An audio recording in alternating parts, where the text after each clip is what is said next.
ಗದಗ ಬೆಟಗೇರಿ ಜನ ನೋಡ್ಲೇಬೇಕಾಗಿರುವಂತಹ ಸ್ಟೋರಿ ಇದು. ಐತಿಹಾಸಿಕ ಭೀಷ್ಮ ಕೆರೆಗೆ ಕಲುಷಿತ ನೀರು ಈಗ ಸೇರ್ತಾ ಇದೆಯಂತೆ. ಚರಂಡಿ ನೀರು ಸೇರ್ಪಡೆಯಿಂದ ಭೀಷ್ಮ ಕೆರೆ ಬಹಳ ಕಲುಷಿತ ಆಗ್ತಾ ಇದೆ. ಹಾಗಾಗಿ ಮಿಸ್ ಮಾಡದ ಈ ಭಾಗದ ಜನ ಈ ಸ್ಟೋರಿಯನ್ನ ನೋಡಲೇಬೇಕು. ಅವಳಿ ನಗರದ ಜೀವಜಲದ ಜೀವನಾಡಿಯಾಗಿರುವಂತಹ ಭೀಷ್ಮ ಕೆರೆ ಇದು. ಕೆರೆ ಏರಿ ಮೇಲೆ ಹೋದ್ರೆ ಸಾಕು ಗಬ್ಬು ವಾಸನೆ ಬರ್ತಾ ಇದೆ ಅನ್ನುವಂತ ಆರೋಪ. ಇದಕ್ಕೆ ಪ್ರಮುಖ ಕಾರಣ ಏನಿರಬಹುದು? ಹೀಗೆ ಕಲುಷಿತ ಆಗ್ತಾ ಇದೆ ಕೆರೆ ನೀರೆಲ್ಲವೂ ಕೂಡ. ಚರಂಡಿ ನೀರು ಸೇರ್ಪಡೆಯಿಂದ ಭೀಷ್ಮ ಕೆರೆ ಕಲುಷಿತ ಆಗ್ತಾ ಇದೆ. ಗದಗ ಹಾಗೂ ಬೆಟಗೇರಿ ಜನ ಮಿಸ್ ಮಾಡದೆ ನೋಡಲೇಬೇಕಾಗಿರುವಂತಹ ಸ್ಟೋರಿ ಇದು.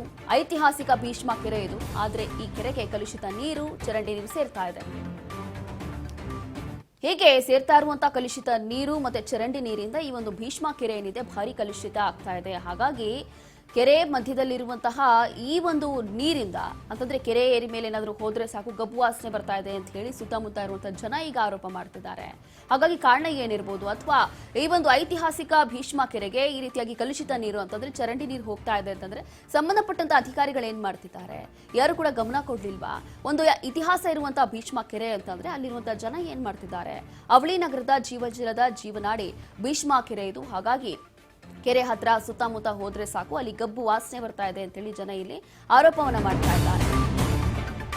ಕೆರೆ ಮಧ್ಯದಲ್ಲಿರುವಂತಹ 116 ಅಡಿ ಎತ್ತರದ ಬಸವೇಶ್ವರ ಮೂರ್ತಿ ನೋಡಲು ಪ್ರತಿನಿತ್ಯ ನೂರಾರು ಪ್ರವಾಸಿಗರು ಇಲ್ಲಿಗೆ ಬರ್ತಾರೆ. ಕೆರೆ ಸುತ್ತಮುತ್ತ ಖಾಸಗಿ ವಾಟರ್ ಸಪ್ಲೈ ಬೋರ್ವೆಲ್ಗಳಿವೆ. ಇನ್ನು ಸುತ್ತ 10 ಕಿಲೋಮೀಟರ್ ಬೋರ್ವೆಲ್ಗಳಿರೋ ಕೆರೆ ನೀರಿಗೆ ಕಂಟಕ ಈಗ ಶುರುವಾಗಿದೆ. ಚರಂಡಿ ನೀರಿನ ಸರಿಯಾದಂತಹ ನಿರ್ವಹಣೆ ಮಾಡ್ತಿಲ್ಲ ನಗರಸಭೆ ಅಧಿಕಾರಿಗಳು. ಹಾಗಾಗಿ ನಗರಸಭೆಯ ಎಡವಟ್ಟಿನಿಂದ ಕಲುಷಿತ ನೀರು ಹೋಗಿ ಕೆರೆಗೆ ಸೇರ್ತಾ ಇದೆ. ಇಷ್ಟೆಲ್ಲ ಆದರೂ ಕೂಡ ಇತ್ತ ನಗರಸಭೆ ಅಧಿಕಾರಿಗಳು ಯಾರು ಕೂಡ ತಲೆ ಹಾಕ್ತಿಲ್ಲ, ಯಾರು ಕೂಡ ತಲೆ ಕೆಡಿಸ್ಕೊಂಡಿಲ್ಲ. ನಗರಸಭೆಯ ವಿರುದ್ಧ ಸಾರ್ವಜನಿಕರು ತೀವ್ರವಾಗಿ ಆಕ್ರೋಶ ಹೊರಹಾಕ್ತಿದ್ದಾರೆ. ಹೀಗೆ ಇಷ್ಟೆಲ್ಲ ಆಗ್ತಾ ಇದ್ರು ಕೂಡ ಯಾರು ಕೂಡ ತಲೆ ಕೆಡಿಸ್ಕೋತಾ ಇಲ್ಲ. ನಗರಸಭೆಯ ಅಧಿಕಾರಿಗಳು ಯಾರು ಕೂಡ ಬರ್ತಾ ಇಲ್ಲ ಅಂತ ಹೇಳಿ ಸ್ಥಳೀಯರು, ಇಲ್ಲಿರುವಂತಹ ಸುತ್ತಮುತ್ತ ಜನ ಆಕ್ರೋಶ ಹೊರಹಾಕ್ತಿದ್ದಾರೆ. ಕಾರಣ ಏನು ಅಂತಂದ್ರೆ ಇಲ್ಲಿ ಪ್ರತಿನಿತ್ಯ ಸಾವಿರಾರು ಪ್ರವಾಸಿಗರು ಕೂಡ ಬರ್ತಾರಂತೆ ಆ ಒಂದು ಬಸವೇಶ್ವರ ಮೂರ್ತಿಯನ್ನ ನೋಡ್ಲಿಕ್ಕೆ. ಆದ್ರೆ ಗಬ್ಬು ವಾಸನೆ ಬರ್ತಿದೆ, ಎಲ್ಲವೂ ಕೂಡ ಹಾಳಾಗಿ ಹೋಗಿದೆ. ನೋಡಿ, ದೃಶ್ಯಗಳಲ್ಲಿ ಗಮನಿಸ್ತಾ ಇದ್ದೀವಿ. ಇದು ಒಂದು ಪ್ರವಾಸಿಗರ ಸ್ಥಳನೋ ಅಥವಾ ಅಲ್ಲಿರುವಂತ ಒಂದು ಮೂರ್ತಿ ನೋಡ್ಲಿಕ್ಕೋ ಜನ ಪ್ರತಿನಿತ್ಯ ಸಾವಿರಾರು ಜನ ಹೋಗ್ತಾರಂತೆ. ಆದ್ರೆ ಇಂಥ ಸ್ಥಳದಲ್ಲಿ ಈ ರೀತಿಯಾಗಿ ಗಬ್ಬು ನಾರ್ತಾ ಇದ್ರು ಕೂಡ ನಗರಸಭೆ ಅಧಿಕಾರಿಗಳು ಯಾರು ಕೂಡ ತಲೆ ಕೆಡಿಸ್ಕೊತಾ ಇಲ್ಲ. ಇಷ್ಟೊಂದು ಕಲುಷಿತ ನೀರು ಸೇರ್ತಾ ಇದೆ. ಇನ್ನು ಸ್ವಲ್ಪ ದಿನ ಆದರೆ ಎಲ್ಲವೂ ಕೂಡ ಸಂಪೂರ್ಣವಾಗಿ ಕೊಳತು ಹೋಗ್ಬಿಡುತ್ತೆ. ಕೆರೆ ನೀರೆಲ್ಲವೂ ಕೂಡ ಹಾಳಾಗೋಗುತ್ತೆ. ಹಾಗಾಗಿ ಕೆರೆ ಸುತ್ತಮುತ್ತ ಖಾಸಗಿ ವಾಟರ್ ಸಪ್ಲೈ ಬೋರ್ವೆಲ್ಗಳು ಇದಾವೆ. ಅದಕ್ಕೂ ಕೂಡ ಆ ನೀರಿಂದ ಡ್ಯಾಮೇಜ್ ಆಗ್ಬೋದು. ಆ ನೀರು ಕೂಡ ಹೋಗಿ ಅಲ್ಲಿ ಸೇರಬಹುದು. ನಮ್ಮ ಗದಗ ನಗರಲ್ಲಿರುವಂತ ಏಕೈಕ ಕೆರೆ ಅದು ಭೀಷ್ಮ ಕೆರೆ. ನಾವಿಲ್ಲೇ ಗದಗ ನಗರದಲ್ಲಿ ಎಲ್ಲಾ ನಿವಾಸಿಗಳು ಇಲ್ಲಿ ಬರ್ಬೇಕು. ಎದಕ್ಕಂದ್ರ ಒಂದ್ ವೀಕ್ಷಣೆ ಪ್ರದೇಶಕ್ಕೆ ಬರ್ಬೇಕಂತ ನಾವು ಯೋಚನೆ ಮಾಡ್ತೀವಿ. ನಾವು ಬರ್ತೇವಿ, ನಾವು ಬರ್ತ್ಡೇ ಸೆಲೆಬ್ರೇಟ್ ಮಾಡ್ತೀವಿ, ನಾವು ಮಜಾ ಮಾಡಕ್ ಬರ್ತೀವಿ ವೀಕೆಂಡ್ಗೆ, ಅಥವಾ ಫ್ಯಾಮಿಲಿ ಕರ್ಕೊಂಡ್ ಬರ್ತೇವೆ. ಆದ್ರೆ ಇವತ್ತಿನ ಪರಿಸ್ಥಿತಿ ಏನಾಗ್ಬಿಟ್ಟೈತಂದ್ರ ಗದಗಿನ UGDಗಳು ಮತ್ತು ಎಲ್ಲಾ ಗಟರ್ಗಳ ನೀರು ನಮ್ಮ ಈ ಕೆರೆಗೆ ಸೇರಿ ಈ ಕೆರೆ ಏನ್ ಆಗತೈತಿ ಅಂದ್ರೆ ನೀವು ಕಾಣ್ಬೋದು. ಒಂದು ಕೆರೆ ನೀರು ಅಥವಾ ಚರಂಡಿ ಕೆರೆಯೋ ಅಂತ ನಾವು ಕರಿಬೇಕಂತ ಪರಿಸ್ಥಿತಿ ಆಗೈತಿ ಇವತ್ತಿನ ಈ ಒಂದು ವಿಷಯಕ್ಕೆ. ಮೊನ್ನೆ ಲ್ಯಾಬ್ ಟೆಸ್ಟಿಗೆ ಕಳಿಸಿದ್ರಿಂದ ಆ ವಿಷಕಾರಿ ನೀರನ್ನ ಈ ಅಂತರ್ಜಲ ಮೂಲಕ ನಮ್ಮೆಲ್ಲಾ ಗದಗ ನಗರ ಎಲ್ಲಾ ಬೋರ್ವೆಲ್ಗೆ ರೀಚಾರ್ಜ್ ಆತಂದ್ರ ಮನಿಗೆ ಆಗುವಂತ ಅನಾಹುತಗಳು.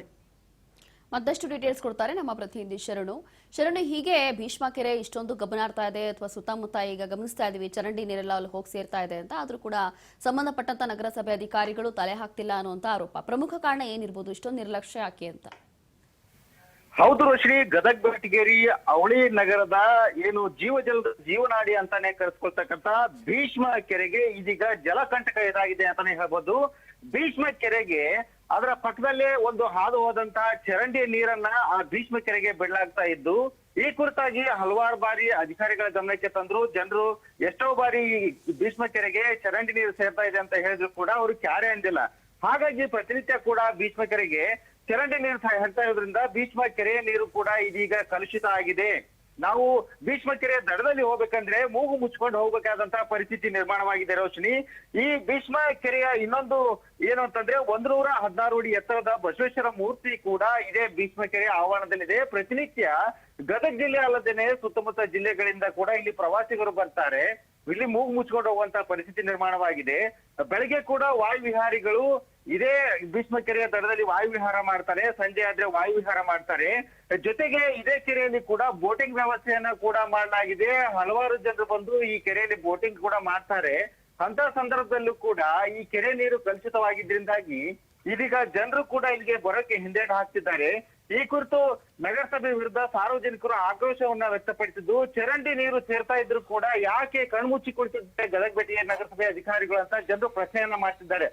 ನೋಡಿ ಎಷ್ಟೊಂದು ವಿಪರ್ಯಾಸ ಅಂತಂದ್ರೆ, ಜೀವಜಲದ ಜೀವನಾಡಿ ಇದೇ ಕೆರೆಯ ಪಕ್ಕದಲ್ಲೇ ಅನೇಕ ಏನು ಟ್ಯಾಂಕರ್ ಮೂಲಕ ಬೋರ್ವೆಲ್ ನೀರು ಸಪ್ಲೈ ಮಾಡುವಂತ ಬೋರ್ವೆಲ್ಗಳು ಕೂಡ ಇವೆ. ಜೊತೆಗೆ ಗದಗ ಬೆಟಗೇರಿ ಅವಳಿ ನಗರದ ಹಲವಾರು ಕಡೆಗಳಲ್ಲೂ ಕೂಡ ಈ ಬೋರ್ವೆಲ್ಗಳ ರೀಚಾರ್ಜ್ ಆಗ್ತಕ್ಕಂಥದ್ದು ಇದೇ ಕೆರೆಯಿಂದ, ಬಾವಿಗಳು ರೀಚಾರ್ಜ್ ಆಗ್ತಕ್ಕಂಥದ್ದು ಇದೇ ಕೆರೆಯಿಂದ. ಇದೇ ಜೀವನಾಡಿ ಅಂತ ಕರೆಸ್ಕೊಂಡಿದೆ. ಈ ಜೀವನಾಡಿಗೆ ಇದೀಗ ಕಂಟಕ ಎದುರಾಗಿದ್ರಿಂದಾಗಿ ಜನರು ಕೂಡ ಎಲ್ಲೋ ಒಂದ್ ಕಡೆ ಆತಂಕಕ್ಕೆ ಒಳಗಾಗಿದ್ದಾರೆ. ನೀರು ಕಲುಷಿತವಾಗಿದ್ರಿಂದಾಗಿ ಈ ಜನರು ಕೂಡ ಬೋರ್ವೆಲ್ ನೀರನ್ನ ಬಳಸಬೇಕಾ ಬೇಡವಾ ಅನ್ನೋದು ಕೂಡ ಜನರಲ್ಲಿ ಯಕ್ಷ ಪ್ರಶ್ನೆಯಾಗಿ ಉಳಿದಿದೆ. ಹಾಗಾಗಿ ಸಂಬಂಧಪಟ್ಟ ಅಧಿಕಾರಿಗಳು, ಗದಗ ಬೆಟ್ಟಿಗೆ ನಗರಸಭೆ ಅಧಿಕಾರಿಗಳು, ಮೀನುಗಾರಿಕೆ ಇಲಾಖೆ ಅಧಿಕಾರಿಗಳು, ಜೊತೆಗೆ ಇಲ್ಲಿ ಪ್ರವಾಸೋದ್ಯಮ ಅಧಿಕಾರಿಗಳು ಕೂಡ ಇತ್ತ ಕಣ್ತೆರೆದು ನೋಡ್ಬೇಕಾಗಿ ಸಾರ್ವಜನಿಕರು ಆಗ್ರಹವನ್ನ ಮಾಡ್ತಾ ಇದ್ದಾರೆ Roshini. Okay, so thank you Sharan ನಿಮ್ಮೆಲ್ಲ ಡೀಟೇಲ್ಸ್ಗಾಗಿ.